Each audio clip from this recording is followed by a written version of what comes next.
Assalamualaikum warahmatullahi wabarakatuh. Kembali lagi bersama kami di channel Muda Belia. Di video kali ini kita akan bahas tentang biografi singkat Abuya Mudawali Al-Khalidi. Tunku Syekh Muhammad Wali Al-Khalidi. Tunku Syekh Haji Muhammad Wali Al-Khalidi dilahirkan di Desa Blangporoh, Kecamatan Labuan Haji, Kabupaten Aceh Selatan, yaitu pada tahun 1917 Masehi.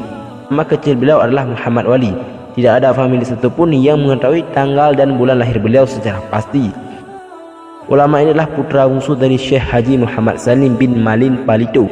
Sebenarnya Syekh Mudawali mempunyai adik, tetapi sudah meninggal pada waktu Syekh Mudawali masih kecil. Keluarga besar Syekh Mudawali merupakan keluarga ulama. Ayahnya Haji Muhammad Salim yang berasal dari Batu Sangkar, yaitu Sumatera Barat.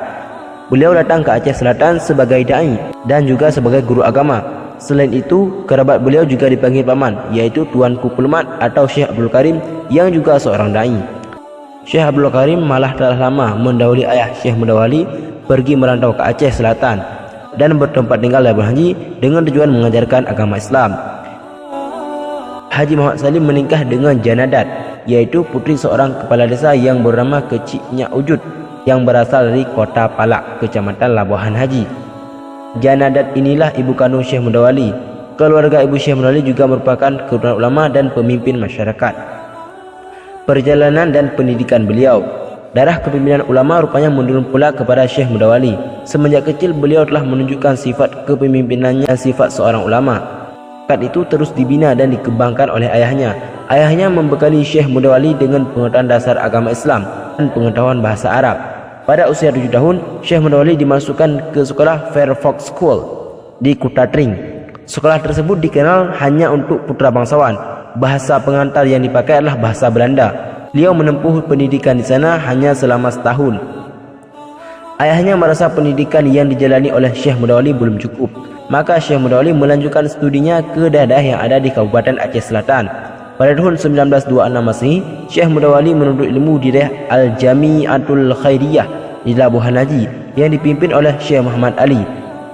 Pada umur 13 tahun, setelah 4 tahun belajar di sana, beliau melanjutkan belajar ke daerah Bustanul Huda Blangpidi, Aceh Selatan, yang sekarang dikenal dengan Kabupaten Abdia. Setelah mendapat pengetahuan agama Islam dan bahasa Arab yang cukup di daerah Kabupaten Aceh Selatan, kemudian Syekh Mudawali merantau ke Aceh Besar. Beliau menuntut ilmu di daerah terkenal. Mula-mula Syekh Mudawali belajar pada daerah Kurungkali, yaitu daerah yang dipimpin oleh Tunku Haji Hasan Kurungkali, seorang ulama besar yang Ahlus Sunnah wal Jamaah. Khusus untuk belajar Al-Quran, Syekh Mudawali pindah belajar ke daerah Hasbiyah, yaitu Indrapuri, yang dipimpin oleh Tunku Haji Ahmad Hasballah, seorang ulama besar Ahlus Sunnah wal Jamaah. Dari Aceh, Syekh Mudawali bersama beberapa orang lainnya dikirim ke Normal Islam Padang oleh Aceh Study Fund, sebuah yayasan yang bergerak di bidang pendidikan. Normal Islam ini dipimpin oleh Haji Muhammad Yunus, seorang alumni Darul Ulum dari Kairo. Semenjak saat itulah Syekh Mudawali terpanggil untuk mengamalkan segenap ilmu agama yang telah dimiliki. Beliau memulai melakukan dakwah di masjid-masjid dan surau-surau. Dalam kesempatan itulah Syekh Mudawali berkenal dengan ulama-ulama Minangkabau seperti ulama dari Kota Padang, Bukit Tinggi dan sebagainya. Dari Normal Islam yang beraliran modern dan pertemuan dengan ulama-ulama itu, kemudian Syekh Mudawali kembali belajar pada pusat pendidikan Islam yang dipimpin oleh ulama Ahlus Sunnah wal Jamaah. Mula-mula Syekh Mudawali belajar pada INYI, yaitu sebutan untuk ulama besar di Sumatera Barat, Muhammad Jamil Jahu Padang Panjang. Dari waktu-waktu, wilayah jangkauan dakwah Syekh Mudawali semakin luas dan namanya semakin populer. Selain itu, ilmu pengetahuan dakwahnya pun makin mendalam dan luas. Undangan berceramah tidak hanya dari masyarakat biasa, tetapi juga datang dari kaum ulama. Dengan ulama, biasanya Syekh Mudawali berdialog tentang permasalahan yang susah ataupun permasalahan yang pelik. Pengetahuan yang luas dan mendalam dimiliki oleh Syekh Mudawali, membuatnya diangkat menjadi sebagai guru di daerah yang dipimpin oleh Syekh M. Jamil Jahu. Di sinilah Syekh Mudawali bersunting putri ini M. Jamil Jahu yang bernama Ti Rabiah. Kemudian bersama istrinya ini, Syekh Mudawali menunaikan ibadah haji ke Mekah, yaitu pada tahun 1939. Sebelum berangkat, beliau sempat belajar tarikat pada Syekh Abdul Ghani Al-Kampari di Batu Besrek, Bangkinang, Riau. Di Mekah, Syekh Mudawali menetap selama kurang lebih 1 tahun. Selain menunaikan ibadah haji, Ia juga menuntut ilmu pada ulama besar Masjidil Haram, yaitu Syekh Ali Al-Maliki, sehingga memperoleh syahadah ataupun ijazah dari Mekah. Ia pun kembali ke Labuhan Haji.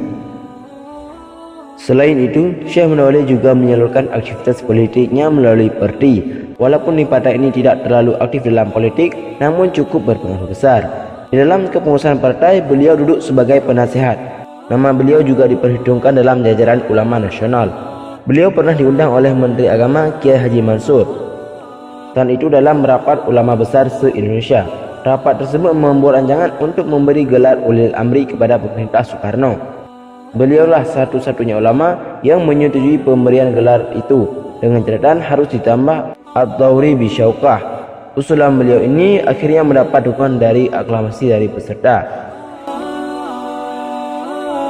Tibalah dalam usia 44 tahun, Syekh Munawwali dipanggil Allah untuk selama-lamanya. Ia kembali ke hadirat Allah pada saat masyarakat masih merayakan Idul Fitri, yaitu tanggal 11 Syawal 1381 Hijriah, bertepatan dengan 20 Maret 1961, pukul 15.30 WIB. Hari kesedihan yang mendalam bagi masyarakat yang ditinggalkan. Walaupun demikian, pada akhirnya semua yang ditinggalkan harus merelakannya, termasuk para santri dan seluruh handai tauladannya. Nah, itulah sedikit cuplikan, yaitu tentang biografi Abuya Munawwali. Semoga tayangan ini menambah manfaat dan juga dapat kita mengambil bagaimana kehidupan beliau dalam kehidupan sehari-hari.